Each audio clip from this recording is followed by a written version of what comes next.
Welcome to Kovai பொண்ணு cooking channel. இன்றைக்கி என்ன செய்ய போகிறோன்னா ஆட்டுக்குடல் கிரேவி.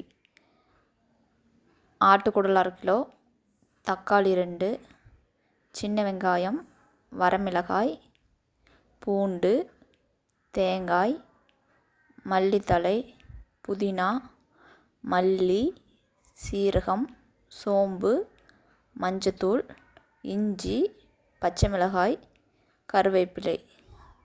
ஒரு கடாய் ஹீட் பண்ணிக்கணும். ஹீட் ஆனதுக்கப்புறம் மல்லி 3 ஸ்பூன், சீரகம் 1 ஸ்பூன், சோம்பு 1 ஸ்பூன், வரமிளகாய் 12 நல்லா வறுத்துக்கலாம். சிம்மில் வச்சு வறுக்கணும், கருகக்கூடாது.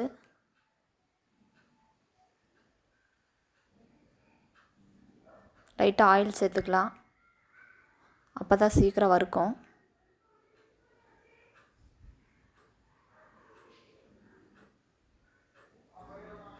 கருகாத அளவுக்கு வறுக்கணும்.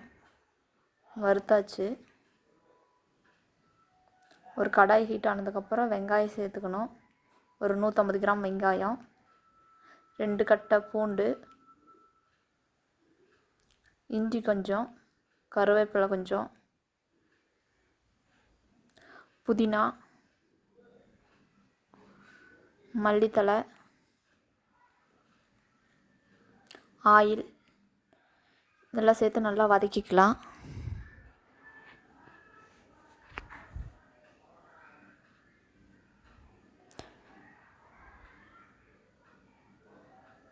பச்சை வாடை போகிற அளவுக்கு நல்லா வதக்கணும். வதக்கியாச்சு. கட் பண்ணி வச்சுருந்த 2 தக்காளி சேர்த்துக்கலாம். லைட்டாக உப்பு சேர்த்துக்கலாம். அப்போ தான் சீக்கிரம் தக்காளி வெங்காயம் நல்லா வதங்கும்.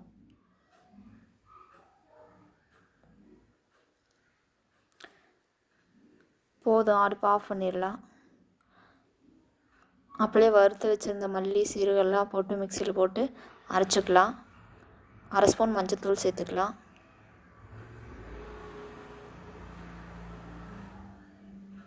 அரைச்சாச்சு. வெங்காயம் தக்காளியும் சேர்த்து அரைச்சிட்டு வந்துடலாம். ஒரு குக்கர் ஹீட் ஆனதுக்கப்புறம் ஆயில் சேர்த்துக்கலாம். ஆயில் ஹீட் ஆகிடுச்சு. சோம்பு சேர்த்துக்கலாம்.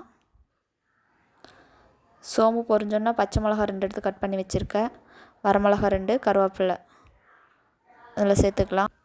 நல்லா பொரிஞ்சிருச்சு. 1/2 கிலோ ஆட்டுக்குடல் க்ளீன் பண்ணி வச்சுருக்கேன், அதை சேர்த்துக்கலாம்.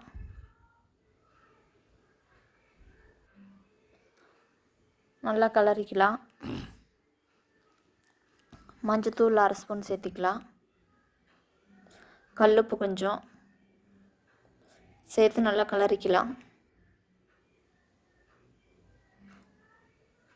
தண்ணி சேர்க்க தேவையில்லை, அதே தண்ணி விடும். ஒரு தட்டு போட்டு மூடி வச்சுக்கலாம். ஒரு 5 நிமிஷம் இருந்தால் போதும்.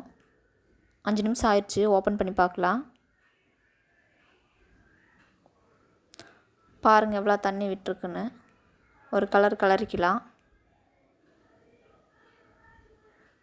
அரைச்சி வச்சுருந்த மசாலா இது கூட சேர்த்துக்கலாம்.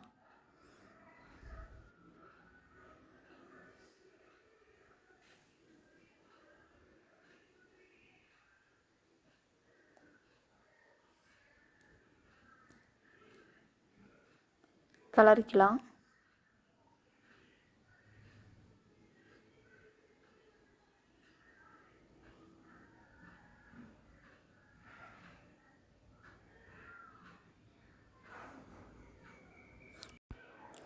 கொஞ்சமாக தண்ணி சேர்த்துக்கலாம், அதிகமாக சேர்க்கக்கூடாது. கிரேவி தான் செய்ய போகிறோம், அதனால் தண்ணி அதிகமாக தேவைப்படாது. சேர்த்து நல்லா மிக்ஸ் பண்ணிக்கலாம்.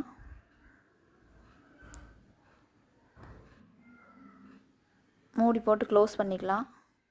ஒரு 7 விசில் விட்டால் போதும், நல்லா வெந்துடும். விசில் அடங்கிருச்சு. ஓப்பன் பண்ணி பார்க்கலாம்.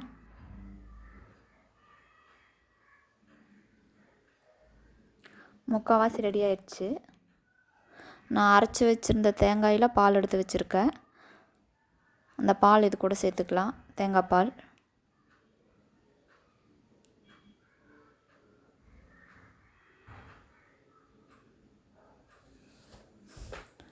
நல்லா கலரிக்கலாம். மல்லித்தழை புதினா சேர்த்துக்கலாம்.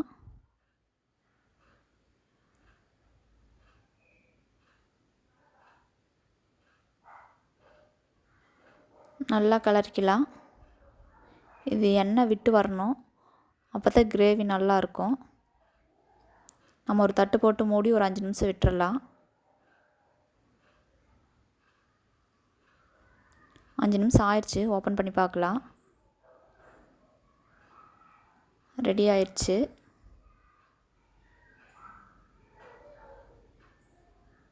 இன்னும் ஒரு 2 நிமிஷம் கொதிச்சா போதும். 2 நிமிஷம் ஆயிடுச்சு.